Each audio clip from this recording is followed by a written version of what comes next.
It's 7:30 a.m. on the 13th of August, 2025. Near Scarborough Shoal, the U.S. destroyer USS Higgins holds a steady course on a lawful patrol. Radar lights up with fast-approaching tracks. Chinese warships and Coast Guard cutters loom from the haze, slicing across her bow. 5 short-horn blasts crack the air. Cameras roll. One wrong move turns warnings into collision, or worse, a crisis that could set the sea on edge. Allies listen on the net. Philippine fishermen scatter under water cannon arcs. Scarborough Shoal looks calm from the sky, a ring of reef, shallow waters, and fishing boats dotting the horizon. But beneath that calm lies a constant struggle. Just 120 nautical miles from Luzon, this area is inside the Philippines' exclusive economic zone, confirmed by an international court ruling in 2016. Yet China claims it as its own, building a presence with warships, Coast Guard cutters, and steel-hulled militia boats. Into this contested space sails USS Higgins, a U.S. Navy destroyer. Her mission is simple in words but heavy in meaning. Show freedom of navigation, protect Philippine rights, and remind the region that seas remain open. For Washington, this is about credibility. If the U.S. hesitates here, allies will wonder if American commitments are still strong. If things go wrong, a single ramming or a miscalculated shot could spark a crisis that drags the region toward conflict. On this morning, Higgins carries more than missiles and radar. She carries expectations of seafarers who need safe waters, of partners who rely on U.S. presence, and of a crew who know that restraint can be just as powerful as firepower. The rules are tight. Avoid escalation. Defend only if directly threatened. Follow international collision regulations. The ship's cameras capture every moment because evidence matters as much as endurance. Meanwhile, China's play is about image and control. Their warships cut across the shoal to show dominance. Coast Guard cutters unleash high-pressure water cannons on Filipino fishermen, forcing them back. Propaganda crews film the scenes to broadcast strength. Each side is performing, but the risks are real. One slip changes theater into tragedy. And here's where you come in. If you were standing on Higgins's bridge, would you hold course against the pressure or turn away to ease the standoff? Comment 1 to stay steady, or 9 to change course. 8:05 a.m. The South China Sea looks calm, but tension builds fast. On USS Higgins, the watch team fixes on radar contacts. Multiple Chinese ships pushing toward the shoal. A planned type O-52D destroyer suddenly cuts across Higgins' bow at less than 1,000 yards, throwing spray high. The U.S.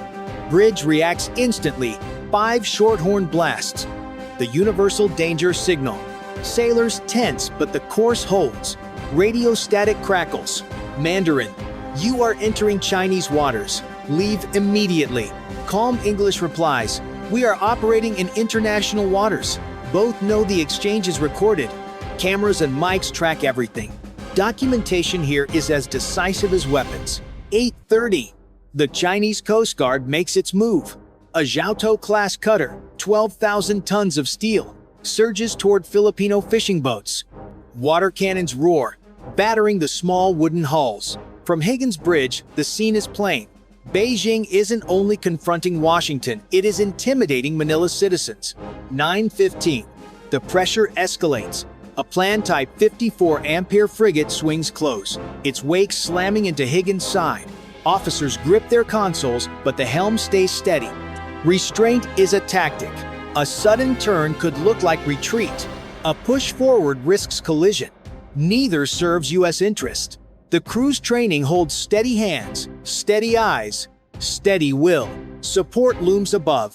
A P-8-ampere Poseidon patrol plane circles, relaying updates to Pacific Command. Higher still, an MQ-4C Triton drone streams video. China plays to its cameras, broadcasting defiance. The U.S. gathers proof for allies in history. 2 narratives clash in the same patch of sea. 10:30 a.m. The closest pass yet. A Chinese cutter barrels ahead, crossing just 500 yards in front of Higgins. Water cannons fire again, not at the destroyer, but at Filipino fishermen caught in between. Spray lashes across their decks as they scramble to escape. Higgins' cameras capture every frame. Officers know these images may one day decide who upheld the law. Every sailor aboard feels the strain. The bridge is silent except for clipped commands. Restraint weighs heavier than action. One wrong move could turn harassment into disaster. Decisions here will echo far beyond the horizon, judged by allies, adversaries, and millions watching. And now, the question passes to you. If you stood on Higgins Bridge, would you hold steady under pressure, or turn away to ease the clash? Comment 1 to stay firm, or 9 to break away. And if you want to see how this confrontation ends, hit subscribe so you won't miss the next move. 11 a.m. Just when it seems the cycle of close passes and horn blasts has settled into a tense rhythm, the situation changes. From behind a Chinese cutter, a RHIB bursts out small, fast, and maneuverable. It speeds across the shoal, heading straight toward Higgins' starboard side. Unlike a destroyer or frigate, this craft darts like a knife, unpredictable in the waves. Its goal is not damage but intimidation, pressing close enough to test nerves. On Higgins Bridge, alarms sound again. Cameras swing and zoom. The commander holds his course.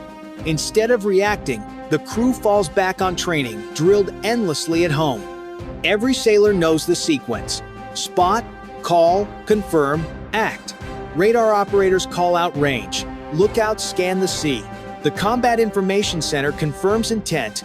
Only then does the commander decide. His order: stay steady. Weapons tight. Defend only if directly threatened. This is not hesitation. It is discipline.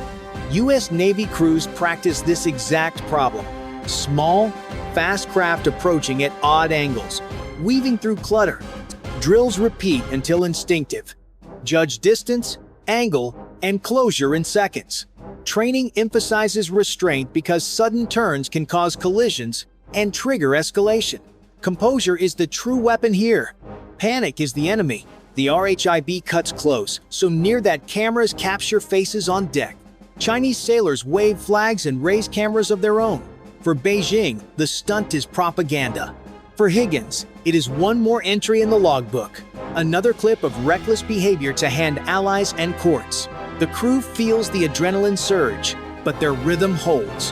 Helm, engine, and radar stay steady, synchronized like muscle memory. The commander understands the stakes. A collision could be painted as U.S. aggression. A single shot could ignite a wider crisis.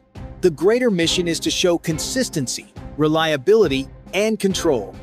That lesson is drilled into every sailor. Restraint saves lives not only by preventing fire, but by denying the adversary the pretext they want. 11:45 a.m. The shoal is boiling with tension. Higgins holds steady, but Chinese ships refuse to back down. The Type 052D destroyer reappears on radar, shadowing close on the port side. At the same time, the Jiaotu-class cutter shifts course, boxing Higgins from ahead. For the crew, the meaning is clear. Beijing is testing whether the American ship will flinch. Orders on the bridge are short, clipped. Maintain course. Helm steady. The deck is silent except for the wind and the churn of engines. Every sailor knows that the smallest mistake here could spark disaster. The rules are firm, weapons tight, fire only in self-defense. Yet each pass is closer, each maneuver sharper. 12 o'clock.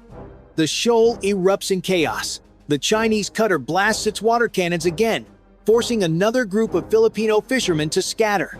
Spray flashes white across the blue sea, washing over decks. A planned frigate swings dangerously close on the starboard side, her hull filling the horizon. The American crew brace, cameras rolling, horns blaring. 5 short blasts echo once more, carried across the water like defiance. At this range, even a steady course feels like a gamble. The Higgins crew know they cannot yield the moment they turn. China claims a win.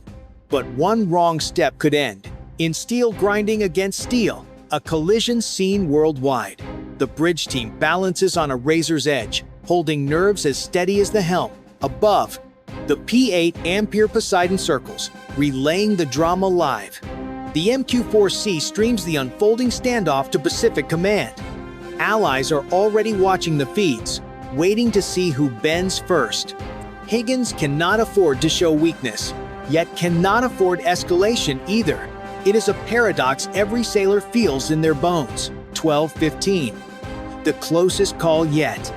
The Chinese frigate veers across Higgins's bow at barely 400 yards. The wake crashes hard against the hull, jolting sailors on deck.